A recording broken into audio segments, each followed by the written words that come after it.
A graça e a paz dos irmãos. Amém. Graças a Deus. Que bom que você veio hoje participar desta aula. E a nossa missão de hoje é: Deus salvou Israel no Mar Vermelho e providenciou comida e água no deserto. Amém? Nós vamos entrar hoje na esfera dos milagres em que Deus realizou no deserto.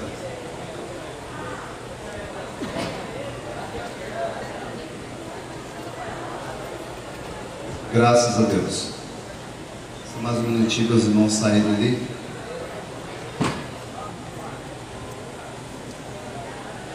Deus salvou Israel no Mar Vermelho e providenciou comida e água no deserto. Amados, o pano de fundo dessa metodologia nossa, do estudo da palavra, o pano de fundo é a promessa do libertador que está em Gênesis capítulo 3, versículo 15.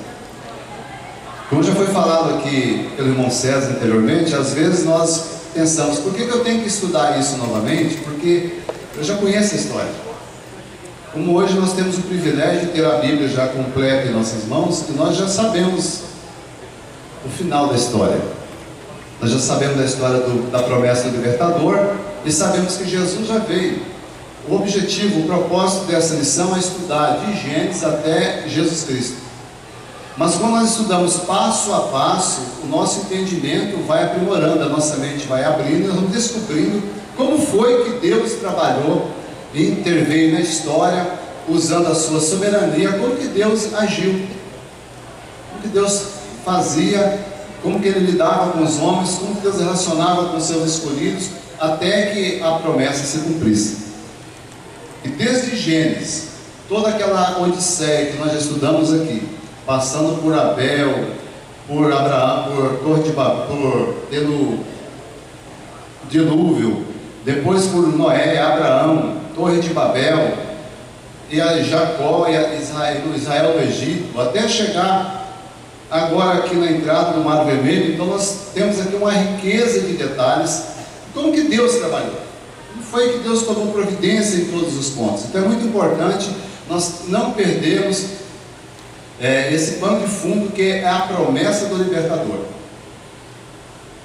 Deus em nenhum momento cerceou o livre-arbítrio do homem. Mesmo depois do pecado, o homem continuou tendo livre-arbítrio, e Deus continuou sendo soberano. Então nós temos que estudar isso tendo como foco na soberania de Deus, né? Que Deus é soberano e Ele age segundo os seus desígnios. E também a onipotência de Deus, Deus todo-poderoso o tempo todo na história, Deus revelando ao homem o seu poder, mostrando que Ele é o grande eu sou. E também temos que ter em mente que a incapacidade do homem de se salvar. O homem, na sua liberdade, na autovolição, durante toda a história, o homem sempre procurou um jeito de fazer as coisas à sua maneira, e não à maneira de Deus. Nós vamos ver aqui no decorrer da lição que mesmo Deus fazendo milagres e maravilhas, sinais e prodígios, se revelando como o grande eu sou, o homem ainda continua fazendo as coisas paralelo à vontade de Deus. Então é muito importante a gente ver isso acontecendo nessa lição. E o homem é incapaz de salvar-se a si mesmo. E também vamos aqui ter mais afinidade com o plano de Deus para a salvação e a fidelidade de Deus. Deus cumprindo os seus propósitos, aquilo que Ele falou, Ele cumpriu cabalmente. Deus não deixou cair nem um tio da sua palavra. Amém? Amados, Deus preservou Israel. Por que Deus preservou Israel? Primeiro, por causa da promessa que Ele tinha feito a Abraão. Deus, na sua soberania, fez uma promessa a Abraão, escolheu Abraão e fez uma promessa. Então Deus agora vem preservando a família de Abraão e preservou Israel do Egito. Tira Israel do Egito sob a liderança de Moisés, porque Deus fez uma promessa a Abraão, e todos nós já conhecemos qual foi a promessa: de que Deus ia transformar ele numa grande multidão, que seria pai de nações, e que ele ia abençoar muito a sua geração. E é justamente da descendência de Abraão aonde Deus ia tirar o libertador. E também para comunicar-se ao mundo por meio de Israel. Aquela nação que Deus levantou através de Abraão, foi justamente através dessa nação em que Deus se tornou conhecido no mundo.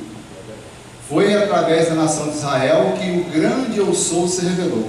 Deus falou para Moisés, vai lá e fala, olha, eu sou o grande eu sou. E quando Deus apareceu para Moisés, ele disse, olha, eu sou o Deus de Abraão, o Deus de Isaac, o Deus de Jacó.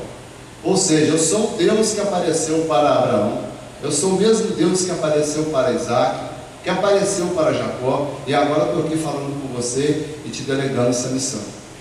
Então Deus sempre preocupado em revelar-se, e foi através da nação de Israel que Deus se tornou conhecido, e nós já também conhecemos o final da história, mas é importante nós estudarmos passo a passo, e recapitulando esses acontecimentos, porque o nome da nossa lição faz jus, alicerces firmes.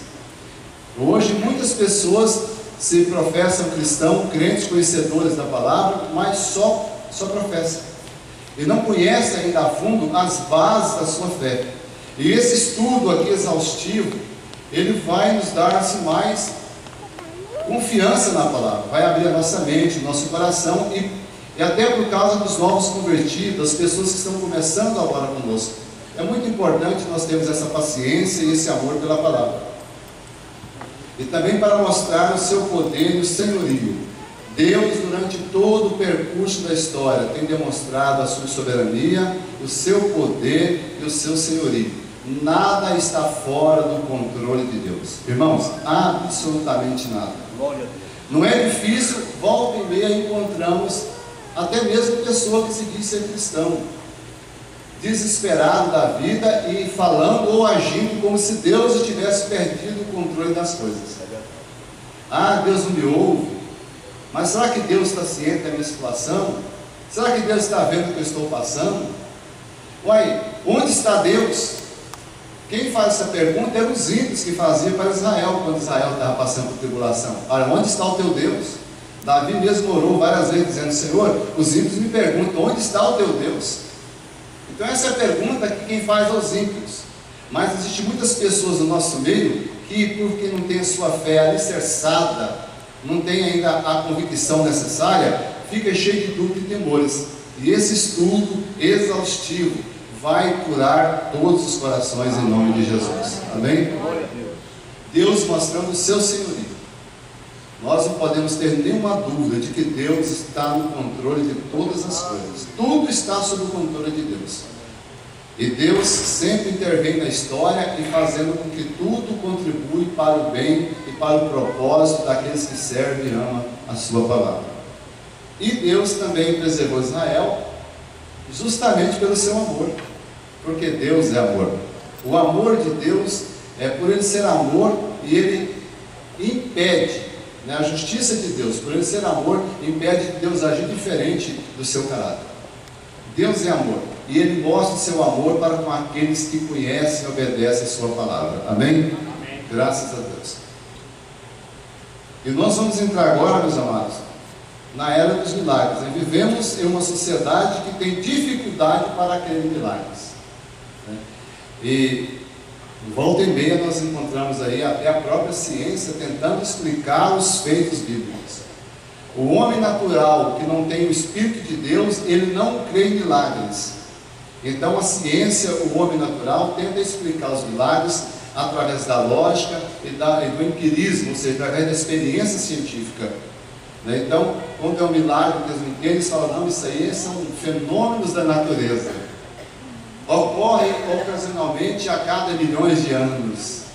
Volta e meia encontramos alguém falando isso, porque o homem natural não crê em milagres, tem dificuldade para crer em milagres, porque para aceitar o milagre, o homem precisa crer que Deus é quem disse ser.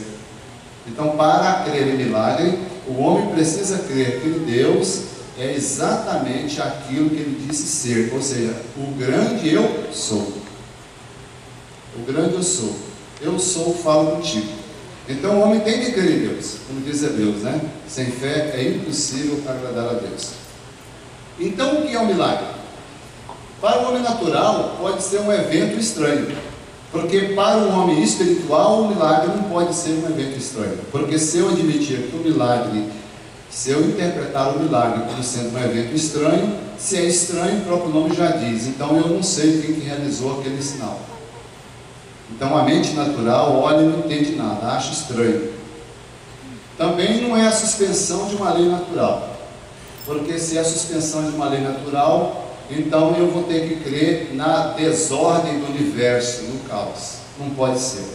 Mas o homem natural tem essa visão. Acontece que foi um fenômeno da natureza, ocasionado por isso e por aquilo, que chegou, aconteceu isso. Como nós aprendemos aí, ouvimos a ciência dizer que a extinção do dinossauro foi porque houve um choque na Terra, que um meteoro de 10 quilômetros de diâmetro que chocou contra a Terra, e aquilo ocasionou uma poeira cósmica muito grande, e essa poeira escureceu a Terra. Então o homem está sempre procurando uma explicação para os milagres, os feitos de Deus, tentando descobrir uma maneira lógica, a mente natural. E também é um ato fora do comum. Nós espirituais não entendemos assim, porque isso é a visão do homem natural. Para nós o milagre é o agir de Deus nos negócios humanos. É uma pergunta, mas pode ser também uma afirmação. Por que isso? Porque em Marcos capítulo 3, Marcos capítulo 4, 37, lá nós encontramos as ondas do mar. As ondas do mar da Galileia subiam no barco, o barco estava quase a pique. E Jesus estava dormindo no barco. E os discípulos preocupados, o barco vai naufragar e nós vamos perecer. E Jesus levanta ali, Marcos 4, 39, ele fala: mar, aquieta-te. E Deus deu uma ordem para o vento, Deus deu uma ordem para o mar, Jesus deu uma ordem para o vento, uma ordem para o mar, e imediatamente diz a Bíblia que houve grande bonança. Deus intervendo ali. Aqueles marinheiros eram experientes, conheciam aquele mar com uma palma da mão deles. Exatamente na hora que Jesus estava dormindo no barco, é que acontece aquela tempestade. Exemplo de desespero. Então nós vemos ali a soberania de Deus. E aí eles fazem a pergunta: quem é esse que até o mar e o vento lhe obedecem? João capítulo 2, versículo 9, quando Jesus transforma a água em vinho. E Deus interveio ali, Jesus Cristo, Deus encarnado, interveio ali naquela festa do casamento e transforma aquela água em vinho. E, segundo a fala dos próprios participantes da festa, questionaram por que o noivo deixou para oferecer o melhor vinho no final. A ideia era que oferecesse o pior vinho no final, porque começa a festa dando a melhor bebida. E quando já tiver todo mundo já satisfeito, aí não pode oferecer o de segunda qualidade. Mas não. Jesus transformou a água em vinho, e pela própria fala das pessoas ali, aquele vinho era o melhor vinho que teve naquela festa. Deus intervindo nos negócios dos homens. Agora, só vai entender isso como milagre quem tem fé para crer que Deus é exatamente aquilo que Ele disse que é. Amém? Queridos, Isaías capítulo 40, versículo 12, mostra aqui o poder de Deus. Quem na concha de sua mão mediu as águas e tomou a medida dos céus a palmos?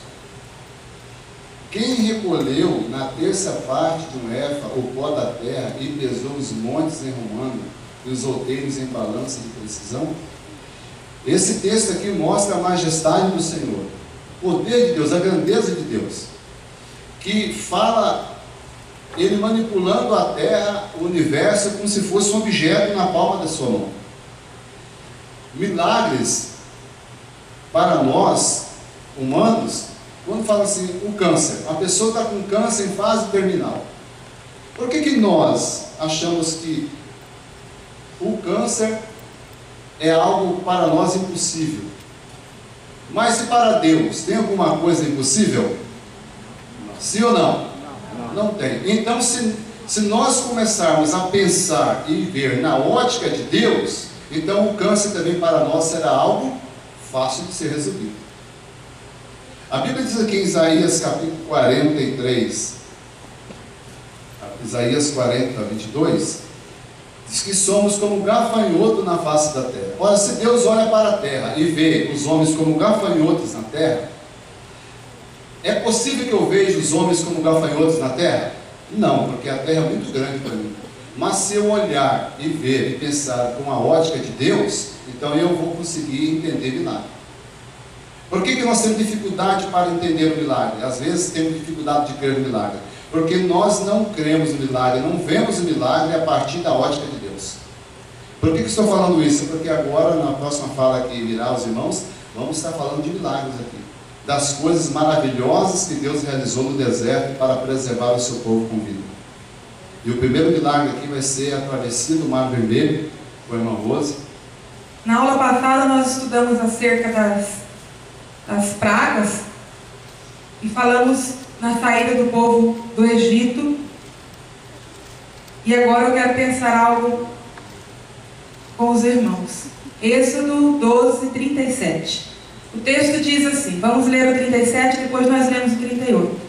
Assim partiram os filhos de Israel de Ramassés para Sucote, cerca de 600.000 a pé, somente de homens, sem contar mulheres e crianças. Irmãos, nós podemos ver que nesta noite, na noite da Páscoa, na noite onde os filhos primogênitos do povo do Egito e os animais foram mortos na 10ª praga, Deus retira o seu povo do Egito. E o texto diz que eram mais de 600 mil, somente de homens. E eu quero pensar com vocês o seguinte, a dimensão do êxodo. Existem várias pessoas que dizem cerca de 2 milhões e 500, 3 milhões. Vamos ficar com 3 milhões de pessoas saindo do Egito. Aí você imagina, irmãos, hoje, se nós formos aqui nessa sala, vamos organizar grupo de 3 em 3. É fácil? Nós vamos ficar aqui alguns minutos falando sobre isso, orientando, um pergunta, outro pergunta. Mas imagina 3 milhões de pessoas saindo do Egito pela palavra de Moisés, tirando aquele povo dali. E este povo que entrou 70 pessoas no Egito. E 430 anos depois sai mais de 3 milhões de pessoas. A palavra de Deus a Abraão foi que a descendência dele seria extraordinária. Várias vezes Deus disse a ele que se ele pudesse contar, tem uma passagem que ele diz que se ele pudesse contar as estrelas do céu, assim seria a descendência dele. Em outro momento Deus diz como o pó da terra. Então aquele povo se multiplicou sobremaneira no Egito. Por mais que eles eram perseguidos, eles se multiplicavam, porque a promessa de Deus era que eles iam crescer e iam se multiplicar. Então agora é a hora da saída, é o momento deles saírem do Egito. E a gente começa então a pensar nessa dimensão da logística. Não houve treinamento, por mais que eles já estavam na 10ª praga, e Deus deu um faraó, coração duro, mas como tirar aquele povo? E aí você fala sobre milagre. É um milagre, é algo extraordinário da parte de Deus, para que aquele povo pudesse sair do Egito em direção à terra prometida. Então não houve treinamento, houve uma grande comunicação, um comunicando com o outro e prontos. Olha que coisa interessante. Volta aí a folha da sua Bíblia, 12, 11. Eles estavam preparados porque Deus disse a eles assim, na noite da Páscoa: desta maneira o comereis, lombos cingidos, sandálias nos pés e cajado na mão. Comê-lo-eis à pressa, é a Páscoa do Senhor, porque naquela noite eles iam sair. Então eles já comeram tudo preparado, pronto, porque eles sabiam que eles iam, e havia um comando, havia uma determinação, mas 3 milhões de pessoas não é nada fácil de ser conduzido. E olha o versículo 12, 38. Subiu também com eles um misto de gente, ovelhas, gado, muitíssimos animais. E ainda não era só gente, e os animais? E sem contar, e esse misto de gente? Esse misto de gente não era do povo de Israel. Eram pessoas, agregados. pessoas que eram amigos deles, conhecidos deles. A Bíblia não diz, fala um misto de gente, o que quer dizer que não era do povo de Israel, estava junto com eles. Pessoas que aproveitaram a oportunidade para se libertar também. Também. Para ir junto com eles. Estavam escravos do Egito também. E aí saíram junto, mas não faziam parte do povo. E hoje, nós olhando para nosso momento, para a atualidade, na igreja hoje acontece a mesma coisa. Quantas pessoas estão conosco, muitas vezes não são frequentadores de igreja, estão participando conosco. E algo interessante que a gente pensa também é que o que há no meio hoje, no meio evangélico, quantas pessoas aproveitam dessa fatia que é o mercado evangélico hoje?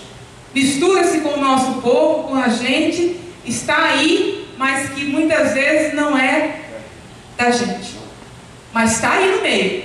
É o joio no meio do trigo. Isso é palavra de Deus, é verdade para nós. Mas estão aí misturados, desfrutando das benesses de servir ao Senhor, e são abençoados. Conveniência. Mas são abençoados, estão no nosso meio, mas não faz parte desse misto de gente, essa mistura. Além do povo de Deus, ainda foi esse misto de gente, essa mistura. Israel ficou 430 anos no Egito. Olha o texto, Êxodo 13, 15.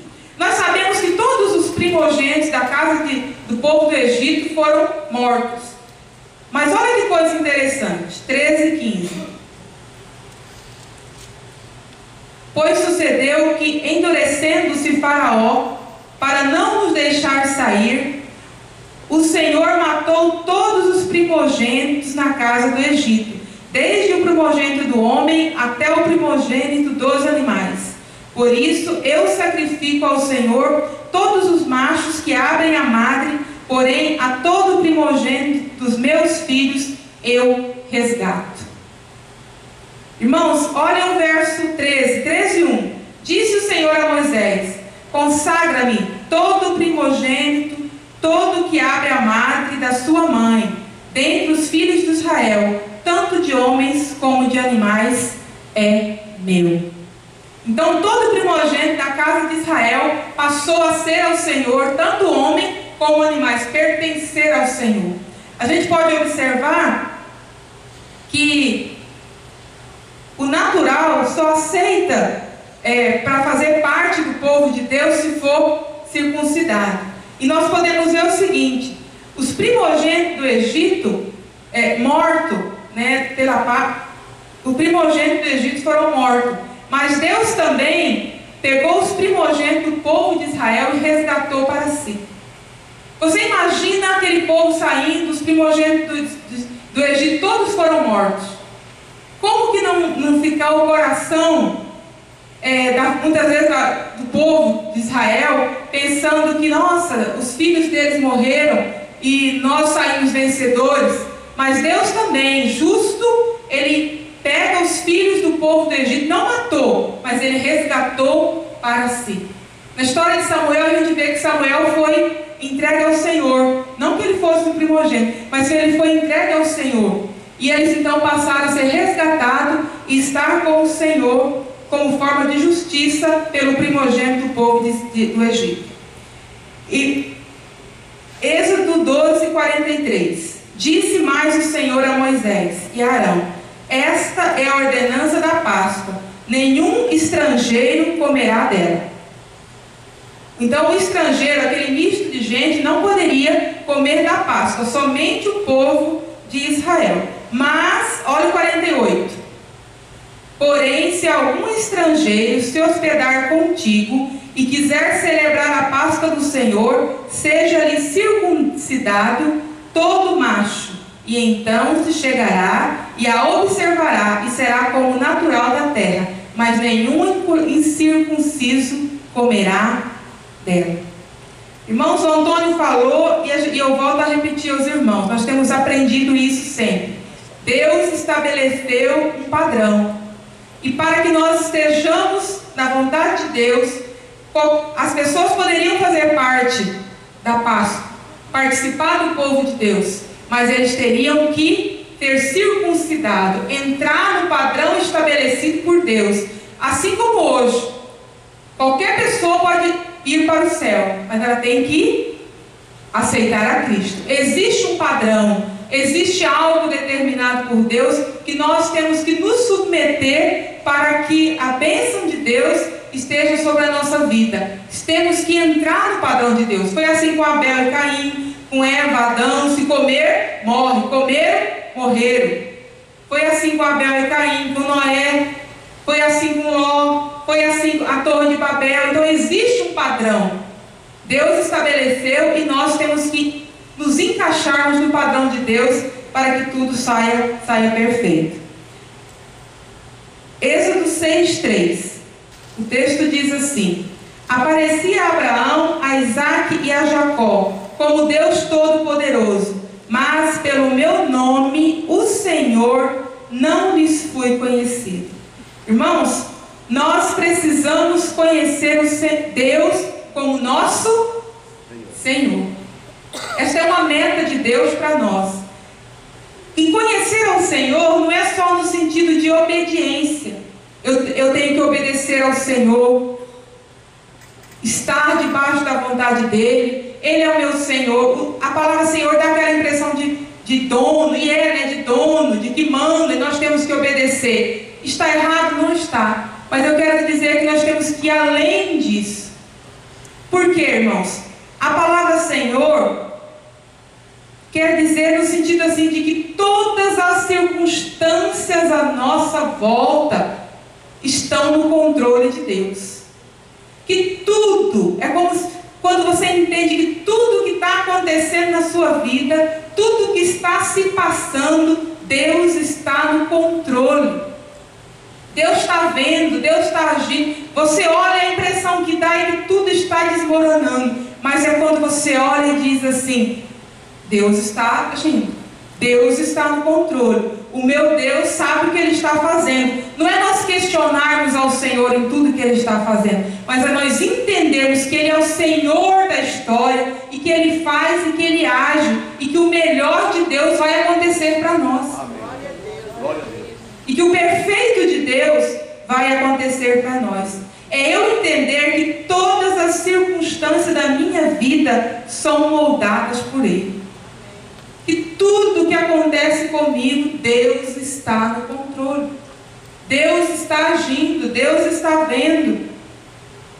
E Deus é esse Senhor. E quando eu entendo isso, e Ele espera que a nossa resposta a tudo isso seja positiva.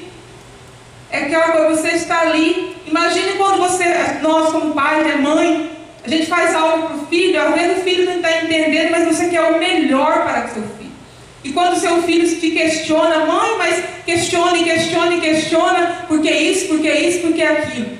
Aí se ele entende, fala: não, eu sei que a senhora está fazendo melhor. Eu posso não estar entendendo hoje, mãe, mas eu aceito o que a senhora está fazendo. É o senhorio, é entender que aquela pessoa nos ama e está fazendo tudo que é melhor, mesmo que a gente não consiga entender. Esse é o Senhor que Deus quer que nós olhamos para Ele e o vejamos dessa forma. O Senhor da circunstância, o Senhor que age por nós e faz por nós. Em Êxodo 13:17, olha aí: tendo o Faraó deixado ir o povo, Deus não o levou pelo caminho da terra dos filisteus. Olha aqui, ó. Deus não o levou pelo caminho da terra dos filisteus, posto que mais perto, pois disse: para que porventura o povo não se arrependa vendo a guerra e torne ao Egito. Irmãos, era preciso que aquele povo trilhasse o caminho mais longo. O próprio Deus disse que Deus que não o levou por aquele caminho. Aquele povo precisava aprender algumas coisas, precisava ser ensinado por Deus, ser fortalecido por Deus, a fim de ser preparado. Quantas vezes na nossa vida a gente passa por situações que você não consegue entender por que eu estou passando por isso, e essa prova não passa, e isso não passa, mas é Deus trabalhando com cada um de nós, nos fortalecendo para algo que nós precisamos enfrentar. E o povo saindo aqui do Egito passou por essa situação. Abra em Deuteronômio 8:2. Lá na frente, Deus trazendo à memória ao povo o que tinha acontecido aqui.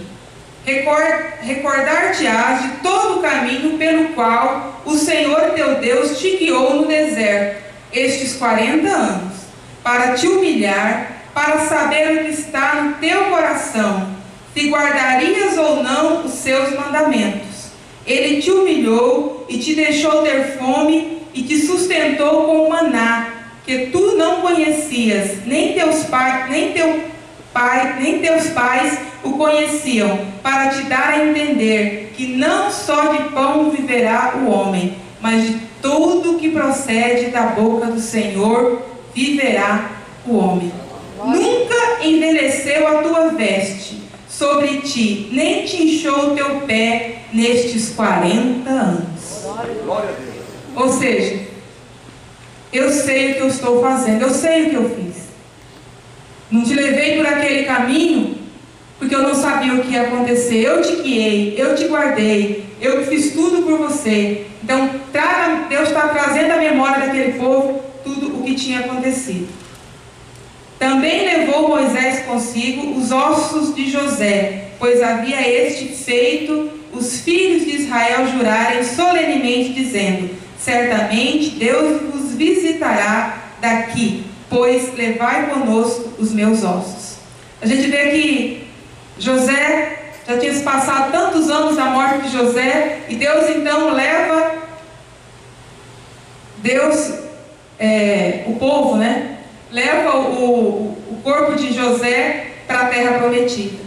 E a gente vê que quantos anos José esteve ali, e ele crendo na promessa que um dia o povo ia voltar para sua casa e ele queria ir junto. Ele creu na promessa. E ele disse: então, eu vou morrer, mas quando a promessa de Deus se cumprir, eu quero voltar com vocês para a terra prometida. Ele creu na promessa. E é assim que nós temos que viver também. José fez os filhos: jura que quando vocês forem, quando a promessa se cumprir, porque eu creio em Deus que cumpre a promessa, vocês vão levar o meu povo da terra do Egito. Tendo, pois, partido de Sucote, acamparam-se em Etã, a entrada do deserto. Irmãos, deserto, entrada do deserto, lugar de provação, lugar onde nós seremos provados, aonde vai se mostrar o que está no coração, como a gente leu no Deuteronômio, aonde o povo mostrou o que estava no coração.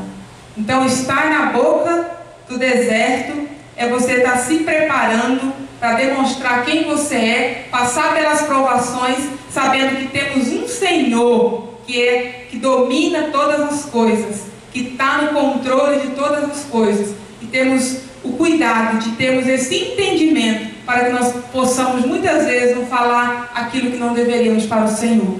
Não entendemos a ação de Deus. A fé é eu não ver, mas eu sei que Deus vai fazer. Eu sei que no tempo de Deus, na forma de Deus, tudo vai acontecer. O Senhor não escolheu o caminho para seu povo.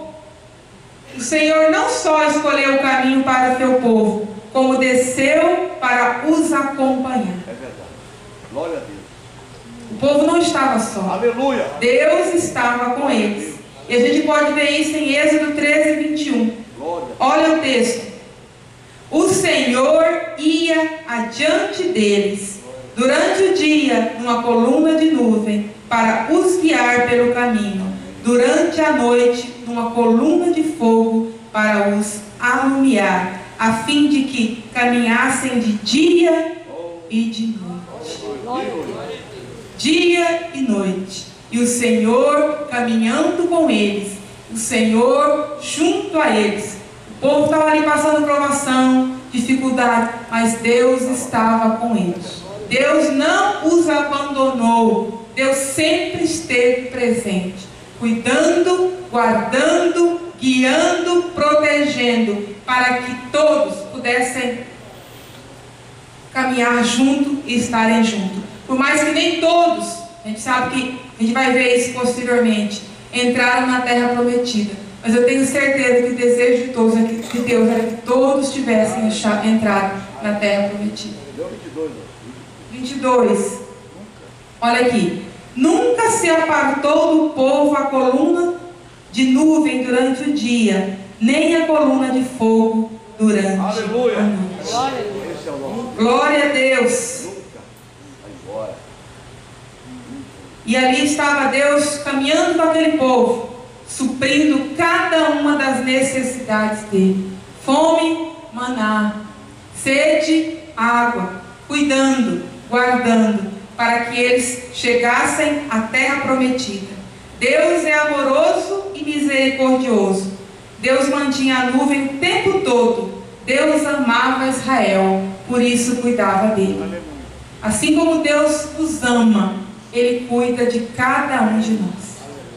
Amém? Não importa as circunstâncias que nós estejamos vivendo, o deserto que nós estejamos passando, é Deus trabalhando na nossa vida, nos aperfeiçoando, nos preparando para algo extraordinário que Ele tem nas nossas vidas. Glória a Deus. Então nós louvamos a Deus, irmãos, porque sabemos que Deus tem falado conosco poderosamente através dessas aulas. Irmãos, vocês não têm noção de como nós, professores, aprendemos no treinamento. Porque nós damos aula, mas todo domingo, ou pela manhã ou à noite. No dia da ceia, nós nos reunimos à noite, a gente vem na ceia pela manhã. E nos domingos normais, domingo de manhã, das 9 às 11, ou até mais, nós estamos reunidos, estudando a lição, estamos juntos preparando a lição. Só dá aula quem vem no treinamento. Eu quero dizer uma coisa para vocês. A presença de Deus não nos isenta das dificuldades. Ah, mas Deus está comigo. Deus estava com eles de dia e de noite. Mas tinha dificuldade. Mas eles estavam sempre vencendo. Amém? Agora, os maiores problemas que eles enfrentaram, com consequências terríveis, foi por causa da desobediência. Eles não obedeciam à palavra, não obedeciam o mandamento. Então aí sofriam as consequências. Tinha baixa, tinha morte, tinha destruição por causa do pecado. O pecado é opressor, o pecado é destrutivo, o pecado é a desobediência aos mandamentos, à lei de Deus. Quando desobedece, não tem como um Deus desse, que está presente 24 horas. Irmãos, nós temos que chegar, como disse a professora, nessa altura de entendimento, sabe? Nessa maturidade espiritual. E não chegar aquele momento de crise e ficar como um bebê chorão. Ah, mas cadê Deus? Cadê Deus? Ele quando eu choro, eu sou assim, pastor, estou numa crise aí, pastor, o senhor ora por mim, pastor. E olha, pastor, eu tenho dado meu dízimo certinho, pastor. Eu tenho dado, como quem diz assim, eu estou dando meu dízimo, mas quando está firme, lá por quê, pastor? Eu estou sendo fiel, e por que é uma crise financeira? Irmão, eu não sei. Deus pode estar tratando com a pessoa, não é porque ela dá o dízimo dela, dá o dinheiro, que está tudo certo na vida dela, não. Eu posso ser um dizimista aqui, ó, e tem coisa na minha vida que Deus tem que consertar, mas graças a Deus ele pode. Eu sou fiel no dízimo, mas acontece coisa que Deus quer trabalhar na minha vida. Então a gente não tem resposta para tudo, não. Tem que entender o agir de Deus, amém? Porque, pastor, eu sou ofertante. Por que está acontecendo isso? Fala que Deus vai revelar para você, mostrar para você, vai te mostrar. Na verdade, irmão, falta uma maturidade espiritual. Eu não tenho esses questionamentos com Deus, essas coisinhas assim. Não. O que nós já recebemos vai muito além do que nós merecíamos, do que nós poderíamos ter. Vai muito mais longe. Então, nós estamos na bênção. Nós estamos na bênção. Nós já estamos no lucro. Olha, nós estamos no lucro faz hora. Ó. Nós estamos no lucro faz hora. Deus nos salvou, nos tirou do lamaçal do pecado, do mundo de perdição, nos deu vida eterna. Então o resto agora, amém? Tudo para nós é bênção. Então vamos tentar evitar entristecer o coração de Deus no Espírito Santo umas coisas que não convém, e eu posso ficar doente. Eu estou nesse mundo, sou carne, e daí eu vou ficar bravo com Deus, chateado, porque não podia. Quem que disse que não podia? Onde está na Bíblia isso, que não podia? Então a gente vai morrer também.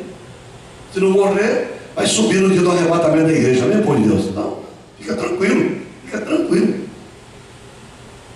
Ou sobe ou tem que morrer, não tem? Aí, para morrer tem que ter uma causa.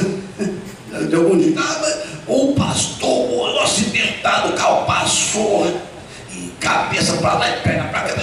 Ué, morreu. Foi promovido, né? Foi promovido. Pode ser de qualquer doença, um acidente. Mas que coisa feia que aconteceu com ele. Será que Deus matou ele mesmo, hein? Ué, irmão, tem que ter um motivo para morrer, tem que ter uma desculpa para morrer. Mora com dor de cabeça, mora com uma coisa, enxaqueca ruim, mora com um ferido na perna, morre. Irmão, vamos crescer, amém, vamos crescer na fé, amém, irmãos? Ser pessoa madura, para não ficar aí choramingando com um bebê que não tem essa questão. Ele está comigo nos momentos bons e nos momentos ruins da minha vida, amém, irmãos? Ele está comigo na crise, na dificuldade, na tristeza, na alegria, na fartura ou na necessidade. Ele está comigo.